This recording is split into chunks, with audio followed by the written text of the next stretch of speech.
ଚାଲନ୍ତୁ ଦର୍ଶକ ବନ୍ଧୁ, ଆମେ କେରଳରେ ପ୍ରଥମ ଦିୱାଲି ସେଲିବ୍ରେସନ୍ କରିବା। ନମସ୍ତେ। ମୁଁ ବଳରାମ। କେରଳରେ ଦିୱାଲି ସେଲିବ୍ରେସନ୍ ବେଶୀ କରନ୍ତି ନାହିଁ।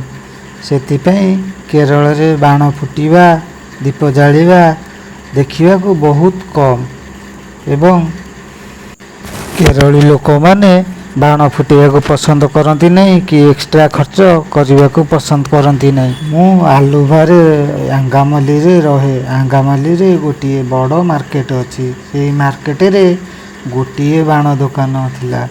ସେହି ବାଣ ଦୋକାନରେ ବାଣ ବହୁତ ପଇସା। ମୁଁ ସେହି ବାଣ ଦୋକାନରୁ କିଛି ଦୀପ ଏବଂ ତେଲ, ବାଣ ଏବଂ ଝୁରଝୁରିଆ ମଧ୍ୟ ଆଣିଲି।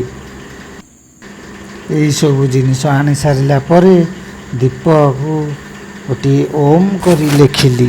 ସେହି ଦୀପକୁ ଗୋଟି ଗୋଟି କରି ଜାଳୁଛି। ଦେଖନ୍ତୁ ଆଜ୍ଞା, କେତେ ସୁନ୍ଦର ଦିଶୁଛି।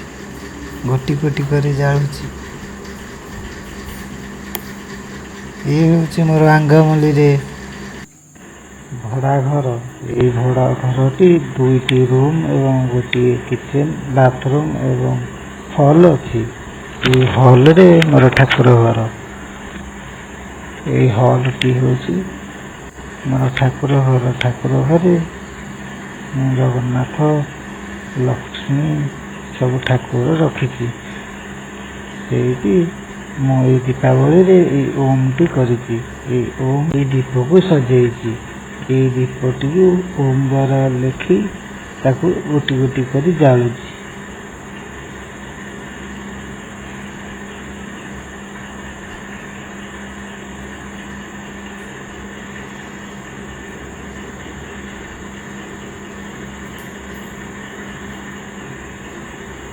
ଦେଖନ୍ତୁ ବନ୍ଧୁଗଣ, ଏଇ ଓମ୍ଟି ସରିବା ପରେ ମୁଁ ଠାକୁର ପୂଜିବି ଏବଂ ପୂଜି ସାରିଲା ପରେ ତାକୁ ଗୋଟି ଗୋଟି କରି ବାହାରକୁ ନେବି।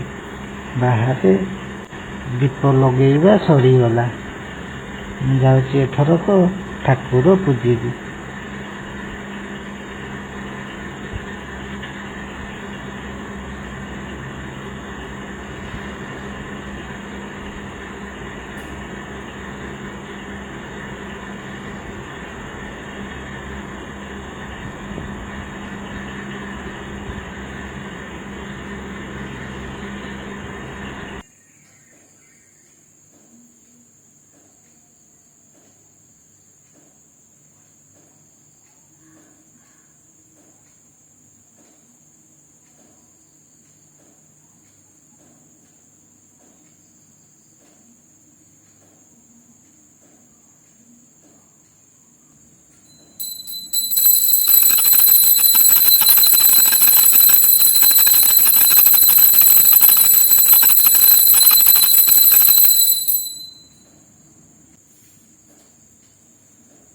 शान्ताकारं भुजगशयनं पद्मनाभं सुरेशं विश्वाधारं गगनसदृशं मेघवर्णं शुभङ्गम्। ॐ नारायण।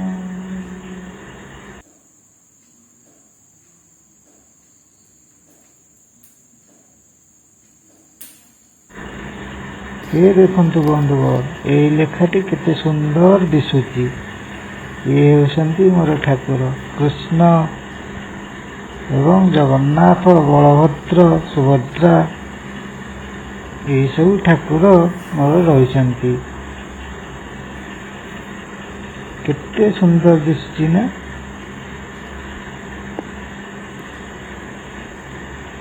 ଏହି ଓମ୍ଟି ବହୁତ ସୁନ୍ଦର ଦିଶୁଛି। ଏହି ଭିଡ଼ିଓଟି ଆପଣମାନଙ୍କୁ ଯଦି ଭଲ ଲାଗୁଛି ତାହେଲେ ମୋର ଚ୍ୟାନେଲକୁ ସବସ୍କ୍ରାଇବ୍ କରନ୍ତୁ। ମୋର ଚ୍ୟାନେଲ ନାଁ ହେଉଛି ବଳରାମ ଭକ୍ତି। ଆସନ୍ତୁ ଏଥର ବାଣ ଫୁଟେଇବା। ଏ ଦେଖନ୍ତୁ, ମୁଁ ଯେଉଁ ମାର୍କେଟରୁ ଆଣିଥିଲି ଝୁରଝୁରିଆ, ଏହି କେରଳରେ ବାଣ ଫୁଟାଇବା ଭାରି ବିପଜ୍ଜନକ ବୋଲି କୁହନ୍ତି। ସେ ଯଦି ପୋଲିସ ବାଣ ଧରେ ତାହେଲେ ଫାଇନ୍ ଦେବାକୁ ପଡ଼େ।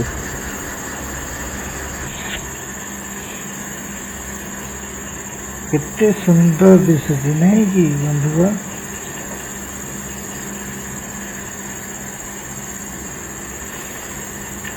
ଆପଣମାନଙ୍କୁ କେମିତି ଲାଗୁଛି?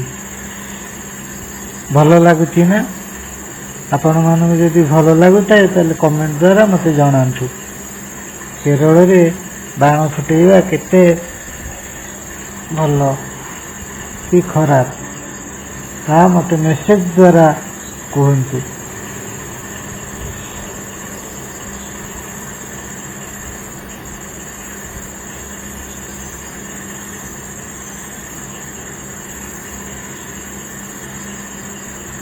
ମୁଁ ଏଇ ବାଣ ଫୁଟାଇବା ବେଳେ ବାହାରେ ଲୋକମାନେ ଯିବା ବେଳେ ମୋତେ ଖାଲି ଅନଉଥାନ୍ତି।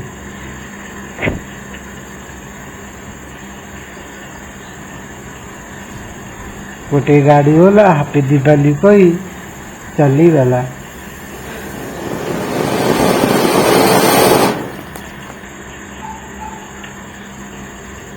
ଇଏ ଦେଖନ୍ତୁ ବନ୍ଧୁକ,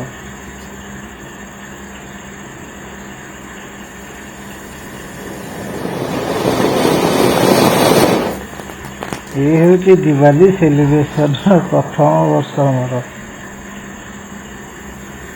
କେତେ ସୁନ୍ଦର ଲାଗୁଛି।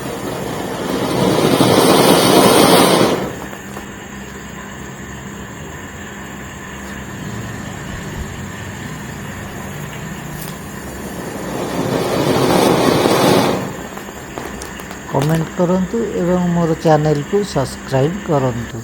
ନମସ୍କାର।